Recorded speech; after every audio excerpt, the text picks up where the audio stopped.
Bismillahirrahmanirrahim. Assalamualaikum warahmatullahi wabarakatuh. Halo anak-anak, selamat pagi. Apa kabar kalian hari ini? Semoga kita semua selalu dalam keadaan sehat walafiat dan selalu dalam perlindungan Allah Subhanahu wa taala. Amin ya rabbal alamin. Baiklah anak-anak, pada pertemuan kali ini kita masih membahas bab 3 tentang masa kanak-kanak dan silsilah Nabi Muhammad SAW. Nah, minggu lalu kita sudah membahas materi tentang kelahiran Nabi Muhammad SAW. Selanjutnya kita akan membahas Nabi Muhammad SAW dalam masa asuhan. Sebelum memulai pembelajaran, alangkah baiknya kita berdoa terlebih dahulu supaya pembelajaran kita menjadi berkah dan bermanfaat. Berdoa dimulai. Berdoa selesai. Baiklah anak-anak, bagian B yaitu Nabi Muhammad SAW dalam masa asuhan. Jadi, sudah menjadi kebiasaan di kalangan bangsa Arab bahwa anak-anak yang baru lahir ini disusukan kepada wanita-wanita desa karena suasana desa yang sangat tenang serta udara yang masih bersih sangat baik untuk pertumbuhan anak. Kemudian pergaulan para penduduk desa juga sangat bagus sehingga para penduduk Mekah ini berharap agar anak-anak mereka dapat tumbuh sehat dan memiliki sopan santun yang baik. Selain itu, anak-anak akan juga lebih fasih berbahasa Arab jika mereka tinggal di desa. Ketika Nabi Muhammad SAW lahir, banyak ibu-ibu dari desa saat ini datang ke Mekah. Mereka menemui keluarga-keluarga yang akan menyusukan anaknya. Nah, desa saat ini terletak kira-kira 60 km dari Mekah dan dekat dengan Taif. Desa tersebut terletak di daerah pegunungan sehingga udaranya tidak terlalu panas dan juga tidak terlalu dingin. Di antara ibu-ibu ini ada salah satu wanita yang bernama Halimah As-Sa'diyah. Ia berharap bisa menemukan anak orang kaya dan mengasuhnya. Akan tetapi, ia tidak mendapatkan anak orang kaya, melainkan hanya seorang anak yatim dari keluarga miskin. Dialah Muhammad SAW. Walaupun demikian, Halimah ini sangat tertarik dengan Nabi Muhammad SAW karena memiliki wajah yang berseri-seri serta pandangannya tajam.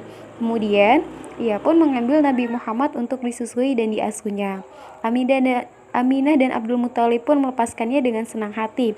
Dengan mengasuh Muhammad SAW, Halimah berharap agar keluarganya mendapatkan keberkahan. Ternyata harapan Halimah dan keluarganya ini menjadi kenyataan. Kehadiran Muhammad kecil dalam keluarganya ini membawa berkah dan rezeki. Nah, kehidupan keluarganya ini menjadi bahagia. Kambing yang mereka pelihara pun menjadi gemuk-gemuk dan banyak menghasilkan susu. Semua itu adalah berkah dan rahmat dari Allah Subhanahu wa taala karena Halimah telah mengasuh dan menyusui Muhammad SAW. Nah, selama dalam masa asuhan, Nabi Muhammad SAW ini sudah menunjukkan tanda-tanda kenabian. Ia sangat berbeda sekali dengan anak-anak lainnya. Jadi pada saat usia 5 bulan, Nabi Muhammad SAW ini sudah bisa berjalan. Pada usia 9 bulan sudah bisa berbicara. Dan pada usia 2 tahun, Nabi Muhammad SAW sudah bisa dilepas untuk mengembala kambing bersama anak-anak Halimah. Ketika tiba bagi Halimah ini untuk mengembalikan Muhammad kepada ibunya, ia merasa sedih dan berat hati untuk berpisah dengan anak asuhnya tersebut karena banyak berkah. Aminah sangat senang melihat anaknya kembali dengan segar bugar. Pada suatu hari, Aminah ini mengajak Muhammad untuk berziarah ke makam ayahnya, Abdullah di Madinah dengan ditemani seorang pembantu wanitanya yang bernama Ummu Aiman. Setelah selesai berziarah, Aminah pun kembali pulang ke Mekah. Akan tetapi, sebelum sampai di kota Mekah, Aminah ini singgah terlebih dahulu di sebuah kampung bernama Abwa. Nah, kampung tersebut berjarak 37 km dari Yasrib atau Madinah. Kemudian, ibu Nabi Muhammad ini jatuh sakit dan akhirnya meninggal di kampung tersebut dan kemudian dimakamkan. Akhirnya Muhammad pun melanjutkan perjalanan pulang ke kota Mekah bersama dengan Ummu Aiman. Ketika sampai di kota Mekah, Abdul Muthalib yaitu pamannya,